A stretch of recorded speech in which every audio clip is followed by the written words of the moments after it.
Phone നോക്കുമ്പോ ഉമ്മാന്റെ നമ്പറാ. അതിന് ഉമ്മ എന്നെ വിളിക്കണേ.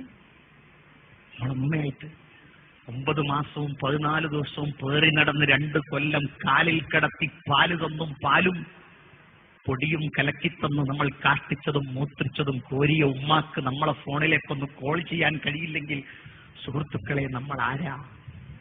പ്രിയപ്പെട്ടന്റെ സഹോദരിമാരെ നമ്മൾ ആരാ? വിളിക്കണം. ഉമ്മയോടുള്ള കൗതുകത്തിന്റെ വാക്കുകൾ. നിങ്ങളുടെ ഫ്രണ്ട് നിങ്ങളെ ഫോണിൽ വിളിക്കുന്ന സമയത്ത് അറ്റൻഡ് ചെയ്യുമ്പോൾ എന്താടാ എന്ന് ചോദിച്ചാൽ അതിന്റെ പ്രതികരണം എങ്ങനെയായിരിക്കും? വെച്ചള റെക്കോർഡല്ലേ, തരുന്നില്ല. പക്ഷേ നമുക്കൊക്കെ എന്തൊരു വിനയമാണത്. അൽഹംദുലില്ലാഹ് ഖൈർ. ഉപ്പ അസ്സലാമു അലൈക്കും, ഉമ്മ അസ്സലാമു അലൈക്കും. അങ്ങനെ തുടങ്ങട്ടെ. അതിനെത്ര പൾസ് റേറ്റ് നമുക്ക് നഷ്ടപ്പെട്ടാലും കുഴപ്പമില്ല. പക്ഷെ ആ ബന്ധങ്ങളാണ്. ഒരു ഉപ്പയും മോനും തമ്മിൽ മിണ്ടണില്ല. ഉപ്പ ഒരിക്കൽ എന്നോട് ഒന്ന് പറഞ്ഞ് മനസ്സിലാക്കി കൊടുക്കണം. ഞാൻ മോനോട് ചോദിച്ചു, ഈ എന്താ ഉപ്പനോട് മിണ്ടാത്തത്? ഉമ്മ ഞാൻ ബഹുമാനം കൊണ്ടാണ് മിണ്ടാത്തത്. അത് എന്താ വാപ്പ അങ്ങനത്തെ ആരെടുത്തും കുറ്റമില്ല. കാരണം മകനെ സംബന്ധിച്ച് അവൻ വാപ്പയെ വലിയൊരു സ്ഥാനത്താണ് കാണുന്നത്. ഉപ്പ ആഗ്രഹിക്കുന്നത് ഉപ്പയോട് അവൻ കൂടുതൽ സംസാരിക്കണം എന്നാണ്. ചില ഉപ്പമാരങ്ങനെയാണ്. നമ്മളോട് പറയാറില്ലേ, മോനെ ഇന്നും വരണം. അപ്പാ ഞാൻ ഇന്നിങ്ങ് വരണടോ. എങ്ങനെ നിങ്ങൾ പറഞ്ഞാൽ ഒന്നിങ്ങ് വാനെന്ന് കാണാനാണ്. അതൊക്കെ കൗതുകം. നമ്മളെ കൂട്ടുകാരൻ അങ്ങനെ പറയാറില്ലേ? ആ ഉപ്പക്ക് നമ്മളുടെ മുഖവും നമ്മളുടെ കണ്ണിന്റെ പുരികവും നമ്മളുടെ കണ്ണിന്റെ ആ നോട്ടവും ആ കൗതുകവും 2 വയസ്സ് 3 വയസ്സ് വരെ നോക്കി നിന്ന് കണ്ട് ആ കൗതുകം തീർന്നിട്ട് വീണ്ടും അതൊന്ന് കാണാനുള്ള കൗതുകത്തിന് പ്രതികരിക്കണ്ടേ പ്രിയപ്പെട്ടവരെ?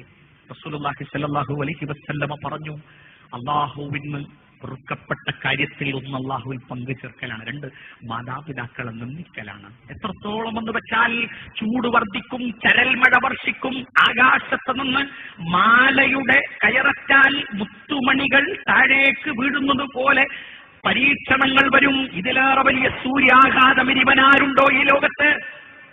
റസൂലുള്ള പറഞ്ഞു, കാരണങ്ങളുടെ കൂട്ടത്തിൽ 3ാമത്തത് അദ്നാ സദീഖഹു വ അഖ്സാ അബാഹു. കൂട്ടുകാരോട് അടുക്കുകയും ഉപ്പയോട് അകലുകയും ചെയ്യുന്ന കാലമാണത്. അല്ലേ? 10 വയസ്സിന്റെ കോളാക്കിച്ചത് വാപ്പാക്കാണോ അതോ കൂട്ടുകാർക്കാണോ? കൂട്ടുകാർക്കാണ്. വിളിച്ച് പറഞ്ഞ് പിന്നെയും വിളിച്ച്, പിന്നെ ഇങ്ങോട്ട് വിളിച്ച്, പിന്നെ അങ്ങോട്ട് വിളിച്ച്, അവസാനം ബാറ്ററി കഴിഞ്ഞ് അപ്പോഴാണ് നിർത്തുക. ഉപ്പയിട്ടുള്ളതോ എവിടെ? എവിടെ എത്തിയിട്ടും ട്രെയിനർ എവിടെയാ? ഞാൻ ഇവിടെ. എവിടെയാണെന്നും കൂടെ പറയാൻ തന്റെ ഇടം കാണിക്കൂല. പറയണം കൂട്ടരെ. എവിടെയാ ഞങ്ങളെ മോൻ പഠിക്കണേ? എന്റെ മോൻ എവിടെയാ പഠിക്കണമെന്ന് അറിയില്ല. ആഴ്ചയിൽ 1000 റുപ്യ ഞാൻ കൊടുത്ത് ഇവിടുന്ന് ഇറക്കി വിടാറുണ്ട്. പോരാ. നിങ്ങളെ കൂട്ടുകാരനോട് ചോദിച്ചാലോ, അവൻ ഇങ്ങനത്തെ എഞ്ചിനീയറിംഗിന് പഠിക്കുകയാണ്, അല്ലെങ്കിൽ BEdന് പഠിക്കുകയാണ്, ഇപ്പോ 8 മാസം കഴിഞ്ഞു, സെമസ്റ്റർ എക്സാമിനേഷൻ ആണ്, അല്ലെങ്കിൽ ഇങ്ങനെ ടീച്ചിങ് പ്രാക്ടീസ് തുടങ്ങിയിട്ടുണ്ട്. എല്ലാ ഡീറ്റെയിൽസും കൂട്ടുകാരന്റെ അടുക്കൽ നിന്ന് കിട്ടും, വാപ്പന്റെ അടുത്തൊന്നും കിട്ടൂല. വാപ്പക്ക് വിദ്യാഭ്യാസമല്ല, വാപ്പക്ക് വിദ്യാഭ്യാസം വേണ്ട.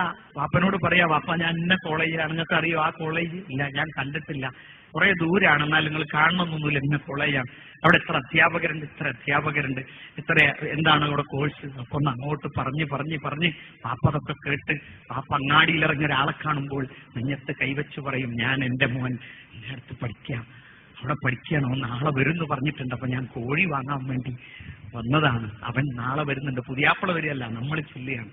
ഇതാണ് ഒരു ഉപ്പയുടെ കൗതുകം. അത് മാതാപിതാക്കളെടുക്കൽ ഈ ലോകത്ത് ഏറ്റവും അധികം പുണ്യം ലഭിക്കുന്നത് ഏതാണെന്ന് ചോദിച്ചപ്പോൾ റസൂലുള്ളാഹി സ്വല്ലല്ലാഹു അലൈഹി വസല്ലം പറഞ്ഞു, ഒരാൾ അതിന്റെ ഉത്തരവാദിത്തം ഏറ്റെടുത്തുകൊണ്ട് ഉപ്പയുടെ സ്നേഹം, അത് ഉമ്മന്റെ സ്നേഹം വേഗം കിട്ടൂലേ? ഉമ്മനോട് നിങ്ങൾ പറഞ്ഞു നോക്കി.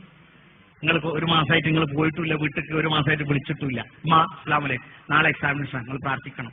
ഉമ്മ ഉടനെ, പഠിച്ചോനെ എൻ്റെ മോനെ എല്ലാ പരീക്ഷയിൽ നല്ല മാർക്ക് കൊടുക്കണേ, കഴിഞ്ഞു. ഉമ്മ വേഗം പ്രാർത്ഥിക്കും. ബാപ്പനോട് പറഞ്ഞു നോക്കൂ അല്ലേ? അസ്സലാമു അലൈക്കും. വലൈക്കും. ബാപ്പ നാളെ പരീക്ഷ പ്രാർത്ഥിക്കണം. ഞാൻ പ്രാർത്ഥിക്കും. എനിക്കാ ഇതുവരെ മിണ്ടാത്ത എന്നോട് അയ്യ പ്രാർത്ഥിക്കാൻ പറയുന്നു. അതെന്താ? ഒരു 5000 റുപ്യ വാങ്ങി പോയിട്ട് യാതൊരു അഡ്രസ്സും ഇല്ല, ഇതുവരെ എന്താക്കി? ബാപ്പ എല്ലാ അക്കൗണ്ടും ക്ലോസ് ചെയ്തിട്ട് പ്രാർത്ഥിക്കുള്ളൂ. മതി, അത് മതി. ഉപ്പ നിങ്ങളെനിക്ക് പ്രാർത്ഥിക്കണം. നമ്മുടെ ഉപ്പ നമുക്ക് വേണ്ടി പ്രാർത്ഥിക്കണം.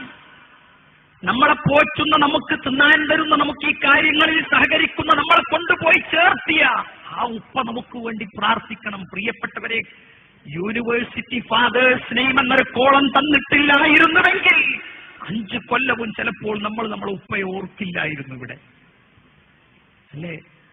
ഓർക്കണം.